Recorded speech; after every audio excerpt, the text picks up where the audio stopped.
Hello everyone, मैं हूं श्वेता और आप देख रहे हैं स्टडी कॉमर्स। इस वीडियो में हम डिस्कस करेंगे जीडीसी के लिए कुछ इंपॉर्टेंट क्वेश्चंस को। तो चलिए शुरू करते हैं। सबसे पहला क्वेश्चन है, the causes of resistance to change based on the emotions, tendencies and expectation of the people are called. Options हैं economic causes, technical causes, psychological causes या फिर सोशल कॉजेज। तो देखिए, सबसे पहले यहाँ हम बात करते हैं कि what is resistance to change. तो जब भी ऑर्गेनाइजेशन में कोई भी चेंज लाया जाता है तो हर एम्प्लॉय उसको उस चेंज की तरफ डिफरेंटली एक्ट करता है। कुछ लोग एक्सेप्ट करते हैं, कुछ लोग अपोज करते हैं और कुछ लोग न्यूट्रल रह जाते हैं। तो जो रिएक्शन होता है वो डिपेंड करता है कि एक इंडिविजुअल का परसेप्शन क्या है। जो भी चेंज आ रहा है उस चेंज को लेके एक इंडिविजुअल का क्या परसेप्शन है, उसी के बेस पर वो रिएक्ट करता है।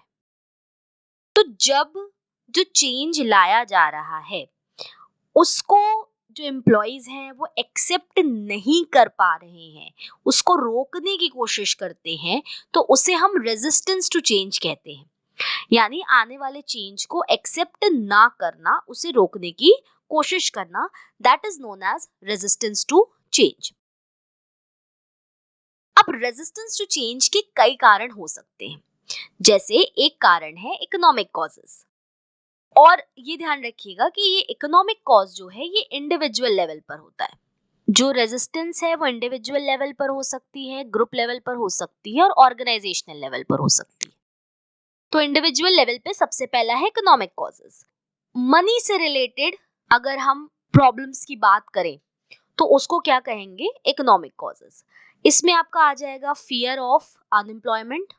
जब एम्प्लॉय को डर हो कि जो चेंज आएगा, जैसे फॉर एग्जांपल नई टेक्नोलॉजी आ गई, तो नई टेक्नोलॉजी अगर अडॉप्ट होगी तो एम्प्लॉय को ये लग सकता है कि जो उसका नौकरी है, जो उसकी जॉब है वो जा सकती है, तो इसकी वजह से वो चेंज को रेजिस्ट करता है।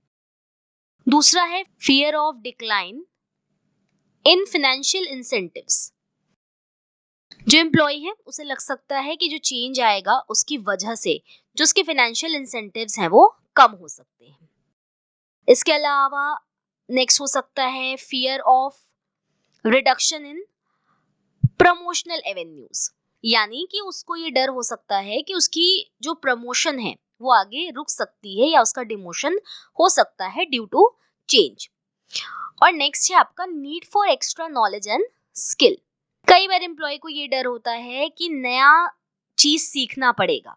नई टेक्नोलॉजी या बड़े स्केल पे जब काम होता है तो स्टाफ या एम्प्लॉय को लगता है कि उसको नई चीजें सीखनी पड़ेगी, फ्रेश ट्रेनिंग लेनी पड़ेगी, जिसकी वजह से एम्प्लॉय कई बार प्रोटेस्ट करते। तो ये सभी क्या हो गए, आपके इकोनॉमिक कॉजेज हो गए। इंडिविजुअल लेवल पर दूसरा कॉज होता है आपका साइकोलॉजिकल कॉज। पहला हो गया आपका इकोनॉमिक, दूसरा हो गया आपका साइकोलॉजिकल कॉजेज। साइकोलॉजिकल कॉजेज का मतलब है कि जो कोई मॉनेटरी नीड है एम्प्लॉइज की, इसके अलावा उसकी खुद की सेल्फ एक्चुअलाइजेशन और इगोइस्टिक नीड्स होती हैं। तो ये सभी क्या है, उसकी साइकोलॉजिकल नीड्स का पार्ट होती है। कई बार एम्प्लॉय को लगता है कि जो उसकी साइकोलॉजिकल नीड्स हैं वो हर्ट हो सकती हैं ड्यू टू चेंज, तो वो चेंज को रेजिस्ट करता है। तो इसमें जैसे हो सकता है आपका अटैक ऑन ईगो। कई बार ऐसा हो सकता है कि जो चेंज है उसकी वजह से जो एम्प्लॉय है उसकी ईगो हर्ट हो। जैसे मान लीजिए कोई हायर अथॉरिटी पे काम करने वाला हो और उसकी अथॉरिटी को कम कर दिया जाए या रिवॉर्ड्स को कम कर दिया जाए। दूसरा fear of boredom and monotony. Employee को लग सकता है कि जो उसको नया वर्क मिलेगा वो बोरिंग हो सकता है या मोनोटोनस हो सकता है उसके लिए, इसीलिए वो चेंज को रेजिस्ट करता है। नेक्स्ट है अटैचमेंट टू ओल्ड हैबिट्स। जो भी हमारी ओल्ड हैबिट्स होती है उसको हम चेंज नहीं करना चाहते हैं, तो एम्प्लॉय जल्दी चेंज उसको नहीं करना चाहता है, क्योंकि नई हैबिट फिर डेवलप करनी पड़ेगी जिसकी वजह से नई चीजें चाहिए होंगी, और एम्प्लॉय कई बार अपनी पुरानी आदत छोड़ना नहीं चाहता है। इस कारण से भी वो चेंज को रेजिस्ट करता है। नेक्स्ट है हार्डर वर्क। कई बार ज्यादा मेहनत करनी पड़ती है और एम्प्लॉय ज्यादा मेहनत करने से बचता है, एक्स्ट्रा वर्क नहीं लेना चाहता, इस कारण से भी चेंज को रेजिस्ट करता है। और नेक्स्ट है आपका फियर ऑफ अननोन, मतलब एम्प्लॉय को ये डर रहता है कि जो भी चेंज आ रहा है उसको वो समझ नहीं पाएगा या उसको अप्लाई नहीं कर पाएगा, तो ऑर्गेनाइजेशन उसको बाहर निकाल सकती है। तो ये साइकोलॉजिकल रीजंस हैं जो चेंज को रेजिस्ट करते। थर्ड है आपका सोशल रीजंस। सोशल रीजंस का मतलब है, जैसे मैन कहा जाता है man is a social animal, तो हमारी कुछ सोशल नीड्स होती हैं, सोशल इंटरेक्शंस होते हैं जिसको हम फुलफिल करना चाहते हैं। तो कई बार जब चेंज आता है तो उसकी वजह से जो सोशल ग्रुप्स हैं वो छूट सकते हैं। इस कारण से भी एम्प्लॉय रेजिस्ट करते हैं, जैसे ओल्ड रिलेशंस छूट जाना। तो एम्प्लॉय को डर रहता है कि नया नया कुछ प्रोजेक्ट मिल गया तो नए चेंजेस आएंगे, नए लोगों के साथ उठना बैठना पड़ेगा, काम करना पड़ेगा, पुराने रिलेशंस छूट जाएंगे। इसके अलावा नए सोशल रिलेशंस कम अट्रैक्टिव लग सकते हैं एक एम्प्लॉय को। उसको लग सकता है कि जो नए लोग हैं वो जैसे वो है उस तरीके के नहीं है। इसके अलावा अटैक ऑन सोशल स्टेटस, जो सोशल स्टेटस है उस पे अटैक की तरह भी ये हो सकता है, जैसे ट्रांसफर कर दिया जाए, किसी रिमोट एरिया पे ट्रांसफर कर देना, एक सोशल स्टेटस पर उसकी अटैक होता है। प्लस कंसल्टेशन ना करना चेंज के पहले, कोई भी चेंज अगर लाई जा रही है तो उसकी कंसल्टेशन एम्प्लॉय से करनी चाहिए, जो कई बार नहीं की जाती है, जिसकी वजह से भी एम्प्लॉयज रेजिस्ट करते। टेक्निकल कॉजेस का देखिए यहाँ पे मतलब हो सकता है चेक टेक्नोलॉजी, मेथड, मशीनरी या टेक्निकल नॉलेज में चेंज होने की वजह से। तो हमारे क्वेश्चन में हमसे पूछा था कि रेजिस्टेंस टू चेंज किस पर बेस्ड है, emotions, tendencies and expectation of the people are called. तो ये आपका साइकोलॉजिकल कॉजेस से रिलेटेड है, तो थर्ड ऑप्शन यहाँ पर करेक्ट होगा, साइकोलॉजिकल कॉजेस।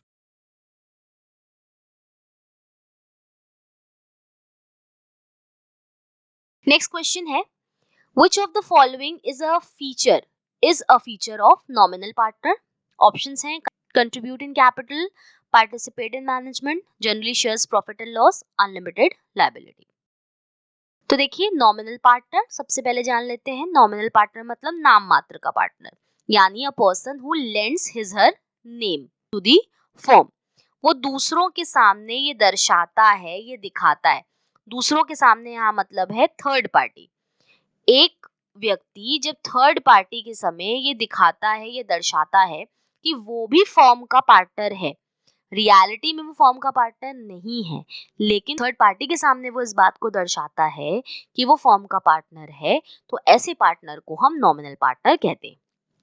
अब चाहे वो पार्टनर खुद थर्ड पार्टी के सामने खुद को प्रूव करे, थर्ड पार्टी के सामने खुद को दिखाए एज अ पार्टनर, या फिर फर्म का कोई पर्सन इस बात को कहे कि that mister A is partner in our firm, और मिस्टर ए अगर उस बात को डिनाई नहीं करते हैं तो वो नॉमिनल पार्टनर कहलाएंगे। तो ये दो तरीके के हो जाते हैं, पार्टनर बाय एस्टोपल और पार्टनर बाय होल्डिंग आउट। अब बात आती है कि फीचर क्या क्या है, तो देखिए एक एक करके देख लेते हैं। कंट्रीब्यूशन टू कैपिटल नहीं है, क्योंकि ये फर्म का पार्टनर नहीं है तो कैपिटल कंट्रीब्यूट नहीं करेगा, मैनेजमेंट में पार्टिसिपेट नहीं करेगा, प्रॉफिट एंड लॉस भी शेयर नहीं करेगा, लेकिन इसकी लायबिलिटी अनलिमिटेड होगी। क्यों होगी? क्योंकि थर्ड पार्टी के लिए ये व्यक्ति भी पार्टनर है, तो कल को कोई भी प्रॉब्लम होती है, पैसा पेमेंट नहीं होता है, तो थर्ड पार्टी इस नॉमिनल पार्टनर के पास जाएगी, क्योंकि थर्ड पार्टी के हिसाब say that nominal partner is also the partner in the firm. तो यहाँ पे unlimited liability is the correct answer. Next question है, an entrepreneur who does not want to adopt any kind of innovation is called। Options हैं, innovative entrepreneur, imitative entrepreneur, Fabian entrepreneur या फिर drone entrepreneur.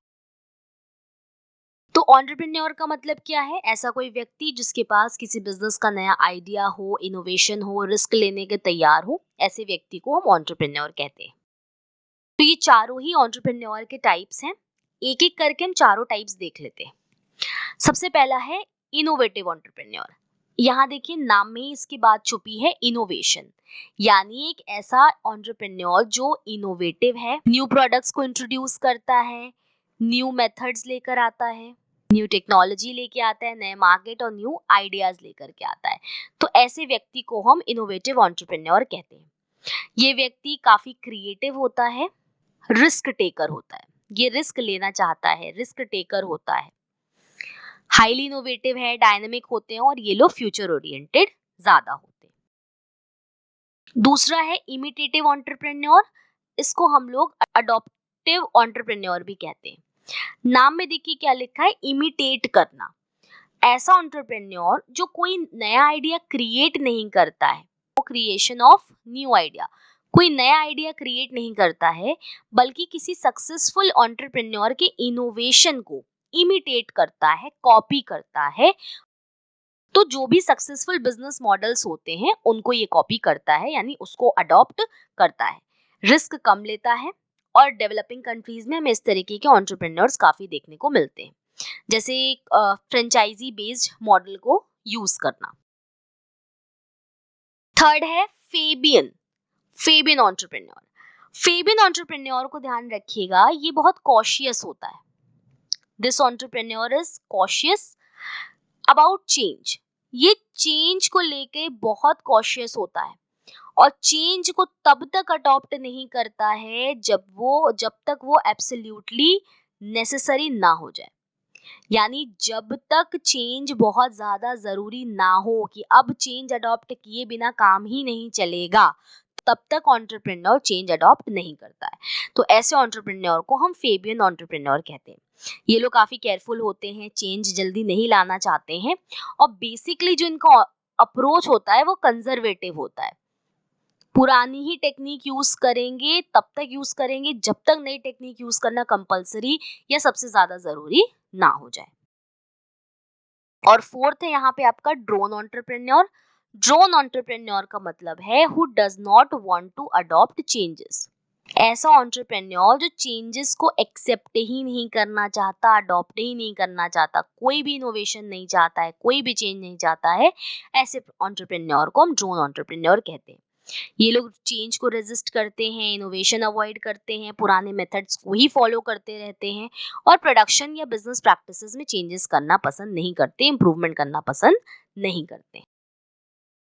यानी ये लोग refuse कर देते हैं किसी भी नए इनोवेशन या आइडिया को अडॉप्ट करने से। तो हमारे क्वेश्चन के अकॉर्डिंग ऐसा एंटरप्रेन्योर जो कोई चेंज अडॉप्ट नहीं करना चाहता वो होता है ड्रोन एंटरप्रेन्योर। तो फोर्थ ऑप्शन यहाँ पर करेक्ट हो जाएगा। नेक्स्ट क्वेश्चन देख लेते हैं। Which function of management does not exist without planning? Options हैं स्टाफिंग, ऑर्गेनाइजिंग, डायरेक्टिंग, कंट्रोलिंग। तो देखिए प्लानिंग सभी के लिए, सभी फंक्शंस के लिए जरूरी है, क्योंकि प्लानिंग जो होता है ये हमारा फर्स्ट स्टेप होता है फंक्शंस में। लेकिन जिस फंक्शन से ये क्लोजली रिलेटेड है वो फंक्शन होता है आपका कंट्रोलिंग। तो यहाँ पे आपका फोर्थ ऑप्शन करेक्ट होगा, कंट्रोलिंग। क्यों ऐसा है? तो प्लानिंग में हम क्या करते हैं, स्टैंडर्ड्स बनाते हैं, ऑब्जेक्टिव डिसाइड करते हैं, और कंट्रोलिंग में हम क्या करते हैं, जो स्टैंडर्ड होता है उससे हम क्या करते हैं, कंपैरिजन करते हैं एक्चुअल परफॉर्मेंस का। जो भी एक्चुअल परफॉर्मेंस होती है उससे हम स्टैंडर्ड परफॉर्मेंस से कंपेयर करते हैं और डेविएशंस पता करते हैं। So standards are set in planning and accordingly दो standards are used for comparing the actual performance in controlling function. Planning and controlling दोनों ही क्लोजली रिलेटेड होते हैं।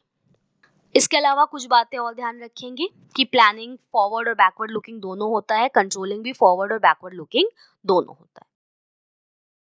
तो बेसिकली क्या होता है, प्लानिंग एक बेस प्रोवाइड करता है फॉर कंट्रोलिंग। तो फोर्थ ऑप्शन यहाँ करेक्ट हो जाएगा आपका, कंट्रोलिंग। नेक्स्ट क्वेश्चन देखते हैं। At what stage of product life cycle advertisement expenses is maximum? कौन सा प्रोडक्ट लाइफ साइकिल का स्टेज है जहां पर एडवर्टीजमेंट एक्सपेंसेस मैक्सिमम होता है? ऑप्शन है इंट्रोडक्टरी, ग्रोथ, मैच्योरिटी या फिर डिक्लाइन। तो देखिए ये आपकी प्रोडक्ट लाइफ साइकिल होती है, जिसमें आपका देखिए पहला स्टेज होता है इंट्रोडक्शन का, दूसरा ग्रोथ का, थर्ड मैच्योरिटी का और फोर्थ डिक्लाइन का। इंट्रोडक्शन मतलब नए प्रोडक्ट को मार्केट में लॉन्च करना, इसके बाद ग्रोथ में जो प्रोडक्ट होता है वो एक्सेप्टेंस गेन कर लेता है मार्केट में, मैच्योरिटी में वेल एक्सेप्टेड हो जाता है, और डिक्लाइन का फेज ऐसा होता है जिसमें जो प्रोडक्ट की डिमांड है वो कम होने लगती है। तो अगर हम एडवर्टीजमेंट एक्सपेंसेस की बात करें तो फर्स्ट ऑप्शन यहाँ करेक्ट हो जाएगा आपका इंट्रोडक्टरी। इंट्रोडक्टरी वो स्टेज होता है जहां पर एडवर्टीजमेंट एक्सपेंसेस मैक्सिमम होती है, बिकॉज यहाँ पे आप क्या कर रहे हो, प्रोडक्ट को लॉन्च कर रहे हो। इस केस में अभी कंज्यूमर प्रोडक्ट के बारे में अवेयर नहीं है, अवेयरनेस क्रिएट करनी पड़ेगी। दूसरा, डिमांड क्रिएट करनी पड़ेगी। कंज्यूमर को मालूम ही नहीं है प्रोडक्ट के बारे में, तो डिमांड कहाँ से होगी? तो हमें अवेयरनेस क्रिएट करनी पड़ेगी, डिमांड करनी पड़ेगी। तो इसके लिए हैवी प्रमोशन की हमको जरूरत पड़ेगी ताकि कंज्यूमर को हम प्रोडक्ट के फीचर, बेनिफिट्स, अवेलेबिलिटी इन सब के बारे में बता सके। तो इंट्रोडक्टरी वो स्टेज है जिसमें एडवर्टीजमेंट एक्सपेंसेस सबसे ज्यादा होती है, मैक्सिमम होती है। और अगर मिनिमम पूछे कि मिनिमम किस में होती है, तो ये आपका डिक्लाइन के केस में होती है। तो इंट्रोडक्टरी के केस में आप कह सकते हैं मैक्सिमम होता है, या फिर हम इसको यहाँ पे वर्ड यूज कर सकते हैं वेरी हाई होता है। ग्रोथ के केस में भी अभी चूंकि फर्म ग्रोथ कर रही है तो इस केस में हाई होगा एडवर्टीजमेंट एक्सपेंस। मैच्योरिटी के समय में मॉडरेट हो जाएगा। कंज्यूमर भूले नहीं आपके प्रोडक्ट के बारे में, इसलिए आपको एडवर्टीजमेंट करनी पड़ती है, तो मैच्योरिटी के केस में मॉडरेट हो जाएगा, और डिक्लाइन के केस में मिनिमम या फिर लो हो जाएगा।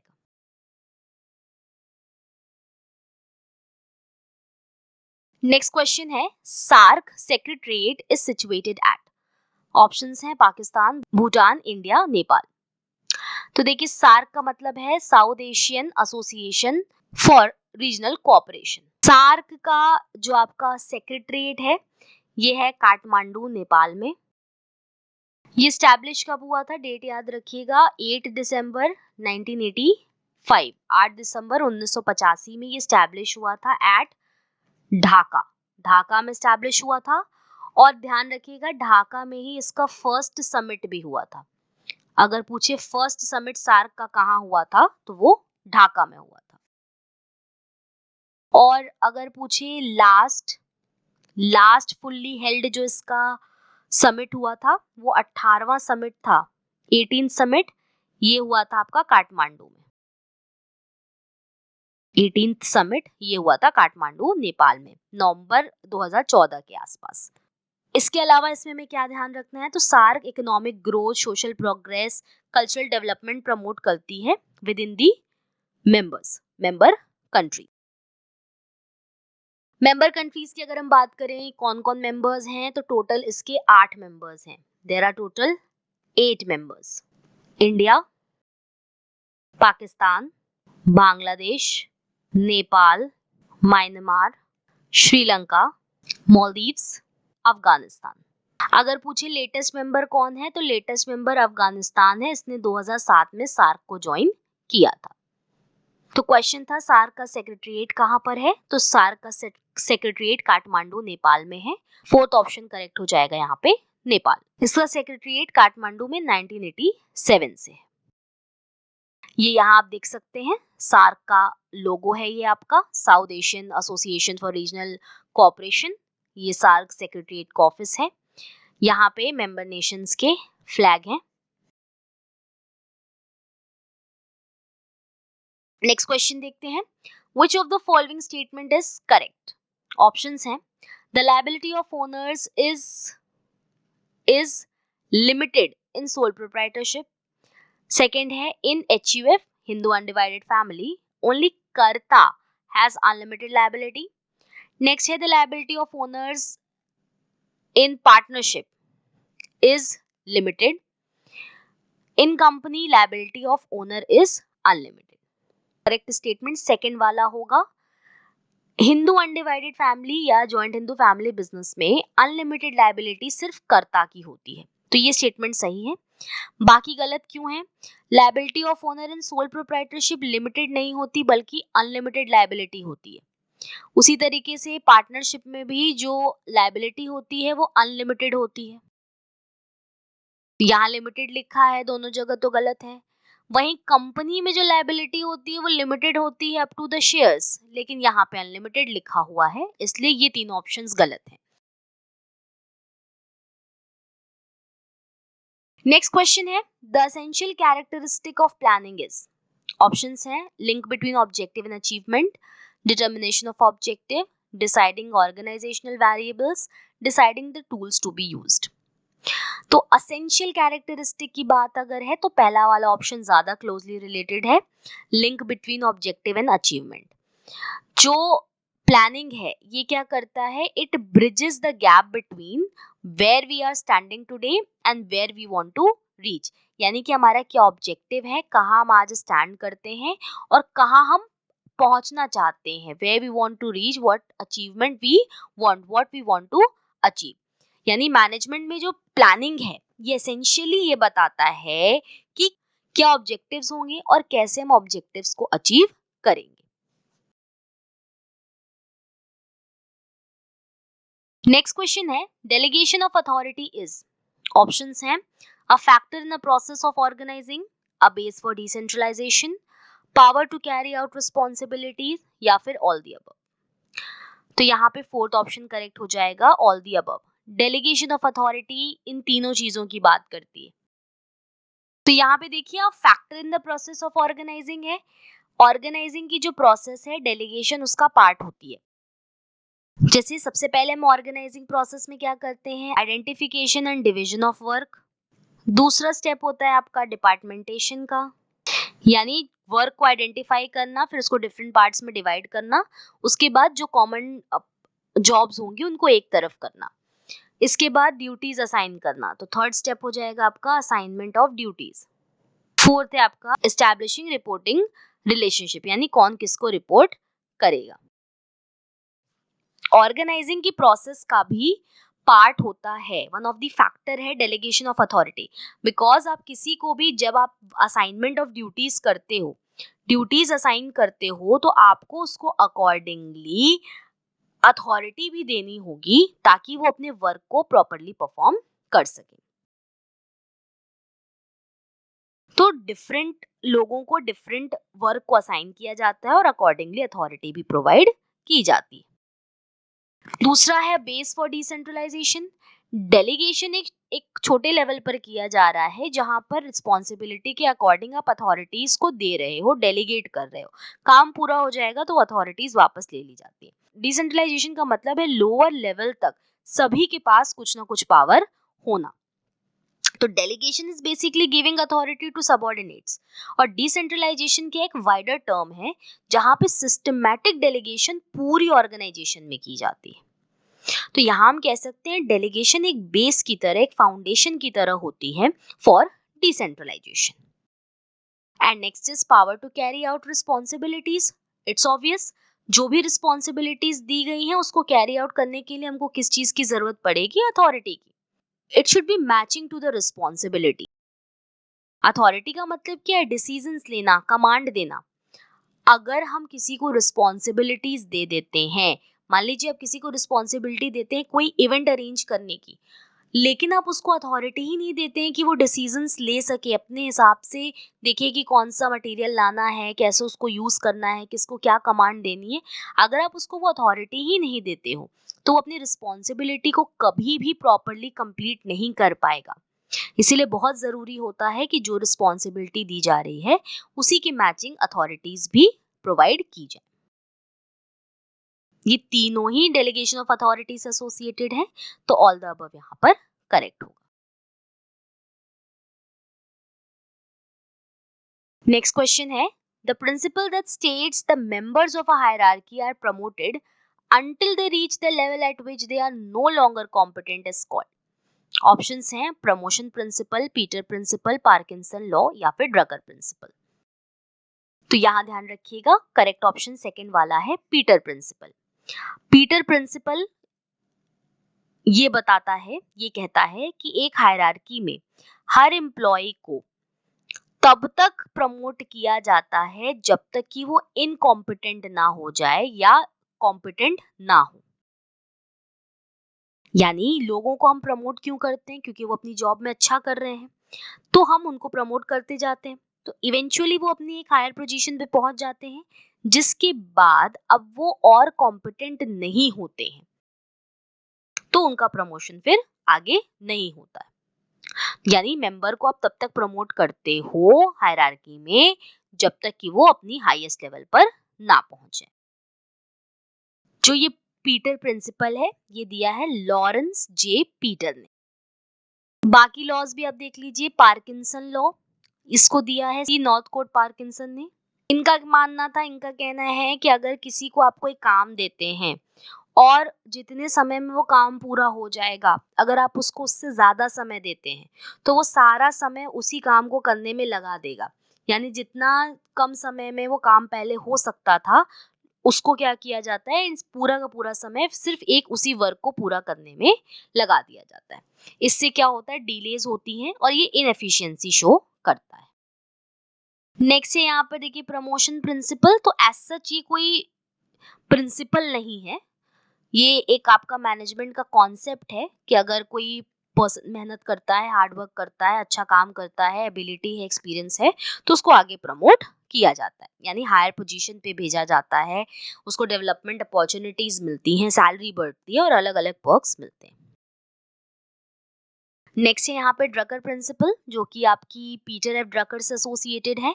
तो पीटर एफ ड्रकर कई सारी चीजों से एसोसिएटेड है, जैसे मैनेजमेंट बाय ऑब्जेक्टिव से एसोसिएटेड है, यानी मैनेजर्स और एम्प्लॉइज को जो ऑब्जेक्टिव्स है उसको क्लियरली डिफाइन करना चाहिए। इसके लिए इंडिविजुअल लेवल, ऑर्गेनाइजेशनल लेवल, दोनों लेवल्स पर जो ऑब्जेक्टिव्स हैं वो डिटरमाइन किए जाने चाहिए। इसके अलावा एफिशिएंसी और इफेक्टिवनेस के बारे में भी इन्होंने बात की है। तो मेंबर्स को हायरार्की में प्रमोट करना तब तक जब तक कि वो इनकम्पिटेंट ना हो जाए, ये पीटर प्रिंसिपल में कहा गया है। तो सेकंड ऑप्शन यहाँ सही हो जाएगा आपका, पीटर प्रिंसिपल। अगर आप हमारे लेक्चर्स की फ्री पीडीएफ डाउनलोड करना चाहते हैं तो आप हमें टेलीग्राम पर ज्वाइन कर सकते हैं। इससे रिलेटेड इन्फॉर्मेशन आपको डिस्क्रिप्शन बॉक्स में मिल जाएंगी, या फिर इस क्यूआर कोड को स्कैन करके भी आप हमें ज्वाइन कर सकते हैं। तो आज की इस वीडियो में हमने पढ़ा जीडीसी एग्जाम्स के लिए कुछ इंपॉर्टेंट क्वेश्चंस को। होपफुली चीजें आपको समझ में आई होंगी। Thank you.